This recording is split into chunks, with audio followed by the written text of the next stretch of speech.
Labdien! Mani sauc Dācis Kalsone un es esmu Eiro projekta vadītāja. Šodien man ir tas gods pastāstīt arī par vienu no mūsu projekta veiksmes elementiem, ko īsi var nosaukt mūsu kopdarbs, darba grupās, ekspertu grupās, mūsu praktiskās vadlīnijas. Tas bija tas materiāls, pateicoties kuram mēs šo pārejas periodu centāmies un arī īstenojām pēc iespējas vienkārši un efektīvi. Un šīs praktiskās vadlīnijas bija tas materiāls, kas skaidroja to, kas ir ļoti īsi pateikts normatīvajos aktos, bet, protams, bez piemēriem, bez papildus skaidrojošās labās prakses. Un tāpēc, pateicoties uzņēmēju, pateicoties pašvaldību jautājumiem, mēs ļoti agrīni projektā sapratām, ka ir liederīgi uzrakstīt un izveidot šādas vadlīnijas. Un autori šīm vadlīnijām ir paši uzņēmēji, pašas pašvaldības kopā ciešā sadarbībā ar mums, ar ierēģiem. Un tā bija, kā mēs mēdzam teikt, arī tiešām ļoti cieši sadarbībā veidojusies izcila komanda. Un jāsaka, ka vadlīnijās mēs likām ne tikai tās rekomendācijas, kā vienkāršāk lietas organizēt, kā vienkāršāk organizēt šos procesus, bet arī atzīmējām tos darbus, kas nav jādara pārējā uz eiro, burtiski, lai taupām un nedarām tās lietas, kuras netiek papildus prasīts. Piemēram, nebija noteikti cenu zīmju standarti, vai, piemēram, rēķinos uzņēmējiem nebija nepieciešams rādīt kopsumu divās valūtās. Un mēs arī tāpat semināros dažkārt salikām burtiski uz dažām lapām atsevišķi tieši šos darbus, kas nav jādara, lai ir ekspertiem, profesionāļiem arī tas par rokai. Un vadlīnijas mēs sākām šo darbu pie vadlīnijām jau 2012. gada sākumā, tad, kad arī sākām diskutēt un rakstīt eiro ieviešanas kārtības likumu, bet šo vadlīniju, jo tā gala varianta nodošana notika 2013. gada 26. aprīlī, kad mēs nodevām šo mūsu kopdarbu arī Latvijas lielo pilsētu asociācijai un Latvijas darbdevēju konfederācijai. Un arī kopā ar galvenajiem autoriem šo vadlīniju, kas piedalījās tie katras vadlīnijas komentēšanā un izstrādē, kolēģiem no Latvijas pārtikas tirgotāju asociācijas un Latvijas degvielas tirgotāju asociācijas. Un vadlīnijas ir pieejamas visu projekta gaitu un arī šobrīd un arī turpmāk Eiro mājaslapā. Un tāpat arī projektā pagājušajā gadā mēs viņus izdevām atsevišķā bukletā. Jāsaka, ka mēs šīs vadlīnijas arī daudz, tās bija arī viens no pamatmateriāliem, ko mēs diskutējām mūsu profesionālajos semināros. Kopā pagājušajā gadā pavisam bija 142 profesionālie semināri tieši veltīti šo papildus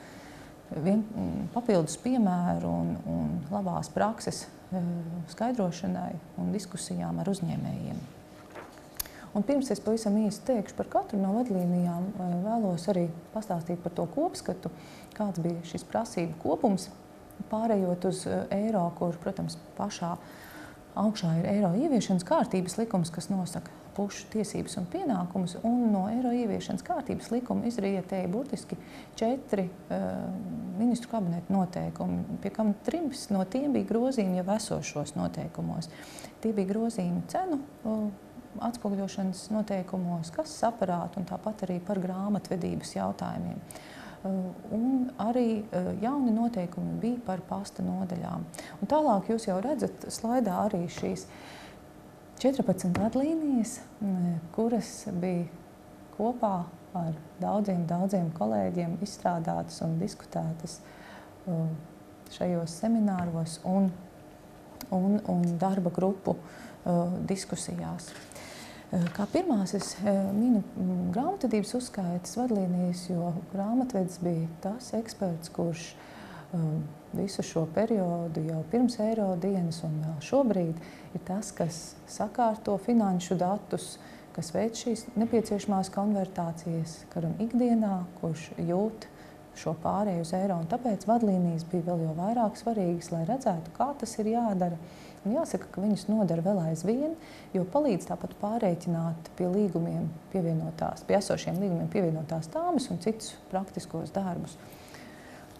Un nākamās ir nodokļu jautājumu vadlīnijas, kur arī būtiski papildus tam, ka tiek skaidrots likums un noteikumi, arī vienkāršiem vārdiem ir aprakstītas tās lietas, kas arī vēl aizvien ir labi zināt, arī šobrīd, kas bija svarīgi zināt arī iepriekš. Protams, pirms eiro dienas, ka mēs zinām, ka periodā, kamēr vēl ir lati, par periodu, kamēr ir lati, visas deklarācijas, visi dokumenti vēl ir jāiesniedz latos. Tātad šobrīd arī par 2013. gadu, piemēram, mēs savas deklarācijas iesniedzam vēl latos, bet, protams, nodokļu administrācija jau visus maksājumus veic eiro. Un nodokļus, protams, sākot ar eiro dienu, mēs arī veicam eiro. Kases aparātu vadlīnijas arī bija ļoti svarīgas rekomendācijas tirzniecības nozarei, tāpēc vēl jo labāku un teiksim, to kvalitāti viņām nodrošināja ļoti plašās diskusijas ar profesionāļiem, ar šo zinošo uzņēmēju kopu, kas veltīja savu laiku jau 2012. gadā. Un vadlīnijas ļoti palīdzēja arī šajās pirmajās divās vienlaicīgās apgrozības nedēļās, kad vajadzēja jau, piemēram, pieņemot latus, jau izdot eiro un tāpat arī organizēt darbu kases aparātu žurnālā, zināt, kas ir tieši jāprogrammē kases aparātā. Un arī paldies, protams, tiem uzņēmumiem, kas izstrādāja bezmaksas paraugus tieši kā pārprogrammēt kases aparātus.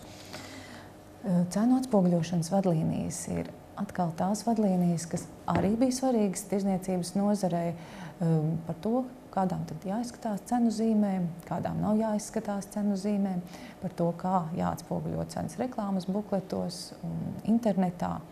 Un arī tāds lielisks piemērs, kā parādīt to, ka kontrolējošā iestāde nav tikai kontrolējošā iestāde, bet tā ir arī šis lielais konsultatīvais potenciāls. Valūtas kursa vadlīnijas arī ir svarīgas, var pat teikt, tieši pēc eiro ieviešanas dienas, jo ir svarīgi, ka grāmatvedis tagad zina arī, ka tāpat kā līdz šim var skatīties šos kursus Latvijas Bankas mājaslapā, bet pie nepieciešamības arī, pateicoties šim īsiem skaidrojošam materiālam, zina, kā tās atrast Financial Times mājaslapā un kā tās tālāk arī pareizi un ātri izmantot. Skaidrās naudas priekšpiegādes vadlīnijas atkal bija svarīgs dokuments visiem uzņēmumiem, kam bija nepieciešams skaidro naudu iegādāties vēl pirms eiro dienas, lai eiro skaidro naudu, lai pirmajās dienās būtu šī iespēja ātri arī izdot jau eiro, ja vēl saņem no iedzīvotājiem latus. Un vadlīnijas saturēja to informāciju gan kādi ir šie priekšpiegāžu veidi, gan arī to, kāds tad apjoms ir tas rekomendējošais uzņēmumiem priekšpiegādē.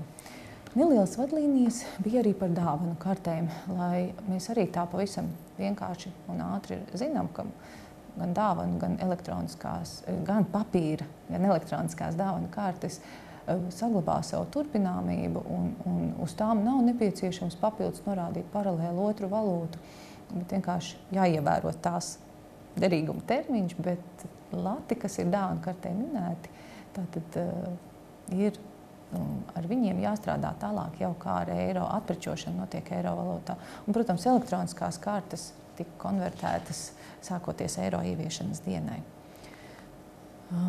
Vadlīnijas viesnīcām un restorāniem bija ļoti svarīgas tieši dēļ tā, ka šī ir tā nozare, kura strādā visu diennakti. Un tas bija izcils piemērs, kā var atrast šos risinājumus, kas palīdz raiti migrēt arī šādai sarežģītai jomai, atrodot tos variantus, kā strādāt ar kases aparātiem, skaidro naudu, lai šī pārēja notiktu arī raiti un sekmīgi. Vadlīnijas pašvaldībām bija kā darāmo darbu saraksts katrā pašvaldībā.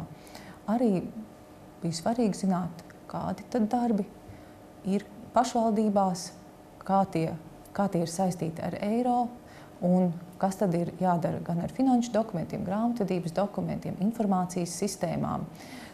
Un zināmā mērā šīs vadlīnijas arī palīdzēja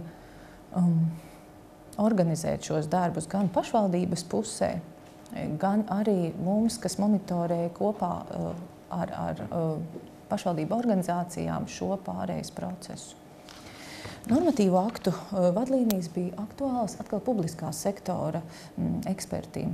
Tātad ne tikai grāmatvedis bija aktīvs un ir aktīvs eiro ieviesējs, bet, protams, arī juristi un finansisti bija šajā procesā ļoti cieši iesaistīti. Un šeit jāsaka, ka bija svarīgi, ka juristiem bija pieejama šie šabloni, kas papildus palīdzēs strādāt un ātri, vienkārši strādāt ar tiem pavadu dokumentiem, kas ir pie katra normatīva aktu grozījuma.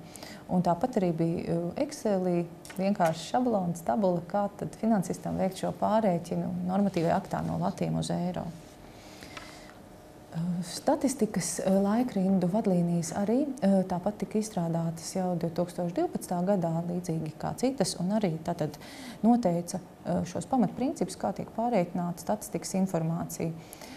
Vēl jo vairāk tas bija svarīgi un ir svarīgi, jo centrālās statistikas pārvaldes dati tiek izmantoti arī šī brīža un arī turpmākajos aprēķinos, un tāpēc ir ļoti ērti, kad ir pieejama metodika, kā tad šie visi pārēķini un laika rindas tika apstrādātas centrālās statistikas pārvaldē. Pastmarku vadlīnijas. Arī pavisam īss dokuments, kas mums sniedza papildus informāciju tam, kas bija noteikts eiro ieviešanas kārtības likumā, pasakot, ka latu pastmarkas mēs varam lietot vēl visu 2014. gadu, bet tās pastmarkas, uz kurām ir lati un eiro, tās mēs lietosim bez termiņa ierobežojumu. Tādas vadlīnijas, kas attiecas uz katru no mums par darba līgumu. Papildus tam, ka darba līgumi, līdzīgi kā citi līgumi, saglabā savu turpināmību, arī šīs vadlīnijas papildus stāstīja tātad to, kā rīkoties, piemēram, darba devējiem, ja viņš vēlas, lai arī turpmāk darba ņēmēja alga saglabājas veselos skaitļos, un tāpat arī detalizēti skaidroja mūsu kā darba ņēmēju tiesības šajā pārejas periodā.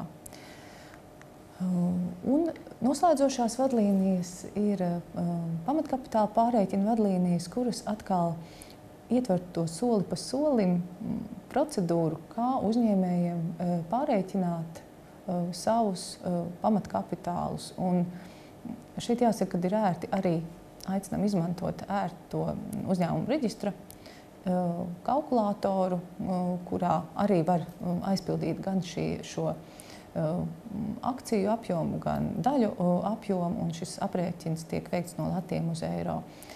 Un šis darbs ir uzņēmējiem darāms vēl līdz 2016. gada vidum. Viens no pēdējiem slaidiem ir par eiro rakstību. Mums nav atsevišķas vadlīnijas, taču mēs projektā bieži vien atbildējām arī uz šādiem jautājumiem, kādos gadījumos lietojam eiro, kuros gadījumos lietojam eiro svešvārdu kursīvā, kā lietojam abreviatūru euru. Un arī pateicoties tam, ka kompetentās iestādes, valsts valodas centrs arī izstrādāja īsu koncentrētu aprakstu par to, ka ikdienā, protams, mēs saglabājam savu ierasto vārdu eiro un juridiskajos dokumentos lietojam jau svešvārdu eiro kursīvā. Atbilstoši tam, kā tas ir noteikts arī Eiropas tiesībās. Noslēdzot prezentāciju, arī vēlējos atzīmēt tos nevalstisko organizāciju pārstāvjus, kas bija visu vadlīniju līdzautori un pateicoties, kuram arī gan mums valsts pārvaldē, gan arī tālāk nododot pieredzi Lietuvas kolēģiem, ir iespēja izmantot šīs zināšanas. Protams, kopā projektā mēs bijām vēl un vēl, bet šeit ir tie autori un tie darba rūķi, pateicoties kuriem mums arī ir šī labā pieredze un aicinam to izmantot šo iespēju šādu pašu, kur vienkāršākiem vārdiem ir paskaidrots papildus tas, kas ir aktuālais noteikts normatīvajos aktos ar piemēriem, ar papildus labo praksi, un redzam, ka tad arī ir vienkāršāk to dzīvē īstenot un arī pabeigt. Un tāpēc liels paldies visām Eiroprojektu darba grupām un ekspertu grupām, nevalstiskajām organizācijām un, protams, cilvēkiem, kas individuāli veltīja savu laiku un palīdzību, lai mēs varētu Latvijā ieviest eiro raiti un efektīvi. Paldies jums! Uz redzēšanos!